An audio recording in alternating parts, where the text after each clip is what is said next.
Hello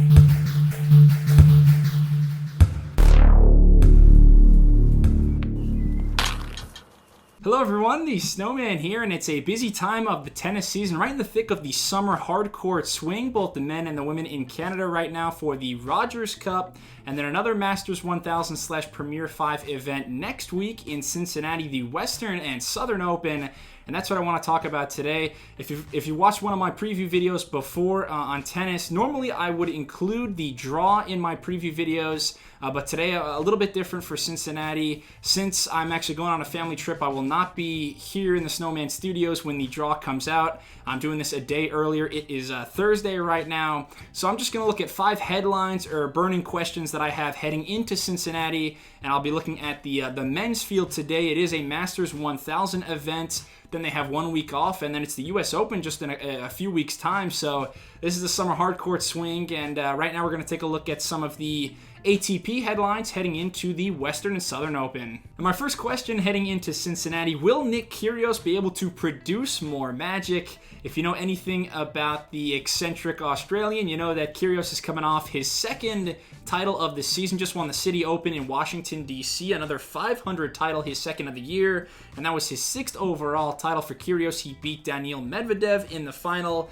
Match of the tournament, though, was in the semifinals against Stefanos Tsitsipas, where it was their first ever meeting, and it really included everything you could want in a tennis match. One of the most entertaining games I've ever seen. It looked like Kyrgios was going to execute another tank job in the second set, but he summoned all of his might and saved a match point in the final set tiebreaker. Won it in thrilling fashion, and that match inspired me to create my very own Nick Kyrgios bingo. So you can see here I'm pulling up my card. If you like this, please feel free to use this Nick Kyrgios bingo sheet the next time you are watching the Aussie.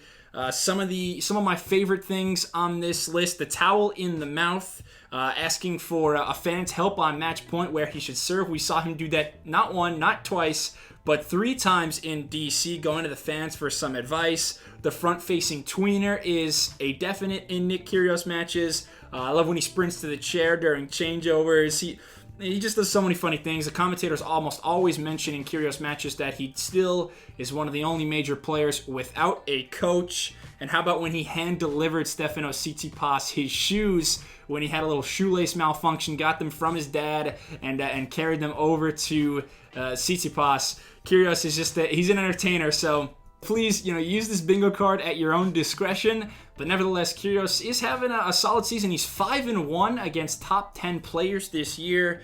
3 wins versus Nadal in his career. He's 2-0 versus Djokovic. We know he's beaten Federer. I just think the run in DC is another reminder that when Kyrgios is on his game, when he's in the mood to play tennis, even Medvedev said in the speech after the match that Kyrgios is still one of the most talented guys, and I'm hoping he turns it on in Cincinnati. He had a very short trip in Montreal, lost to Kyle Edmund in the first round, but you can't really blame him. He was probably running on fumes playing 6 matches in a row in Washington and then taking the flight up to Montreal and having just 1 day of rest. Can't fault him for that, but hopefully Kyrgios is back in his usual bag in Cincinnati, and I can't wait to watch him. Then my second question for the Western and Southern Open in Cincy: can Novak Djokovic repeat as champion? Both he and Federer will be back in Cincy after being 2 of the major men's players to take Montreal off. Last year, Joker won this event, though, completed his Golden Masters Slam as the only player to win all 9 Masters 1000 competitions in his career. He's going to be the favorite. We haven't seen him since that epic 5-set, 5-hour Wimbledon final versus Fed, which he won 13-12 in the final set breaker. Absolute minuscule margins in that match. One of the most competitive games of the year for sure. 2 match points saved when Federer was serving for the match, and it was all about Djokovic's steel will that outlasted Fed's unwavering determination. He's been on fire the last 12 months. He's currently the holding champion at 3 majors: Aussie Open, Wimbledon, US Open, and 3 Masters 1000s, Madrid, Cincy, and Shanghai. So because of all these points, he hasn't had to play many tournaments. He's going to be coming in fresh and rested. I think Novak Djokovic is obviously the healthy favorite. Another player I'm looking forward to watching in Cincinnati will be Denis Shapovalov, who broke his recent losing streak in Montreal.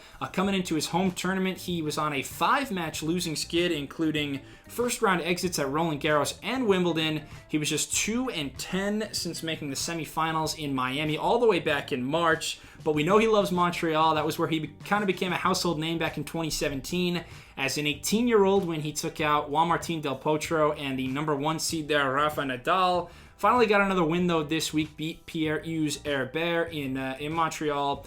Played great in that match, and I thought he played well enough really to beat Dominic Thiem as well, but he ended up losing to the 2-seeded Austrian, who was coming off a title in his home country, by the way. But I'm still very encouraged from what I saw from Shapo. He looked very aggressive, pummeling some second serves, hitting winners off of returns, played breathtaking tennis at times, but a few double faults and some sloppy play did catch up to him at the wrong times. He was able, though, to produce more break chances in the first set. Just got a little careless. Overall, though, I'm still very encouraged for Cincy, the U.S. Open, and the future as a whole for this young Canadian. Number 4, I want to check in real quick on the race to London. So as we pull up here, these are the top 14 guys in terms of total point accumulations for 2019 and the race to the London ATP year-end finals. Joker's been the best this year. Fed and Rafa then right behind him.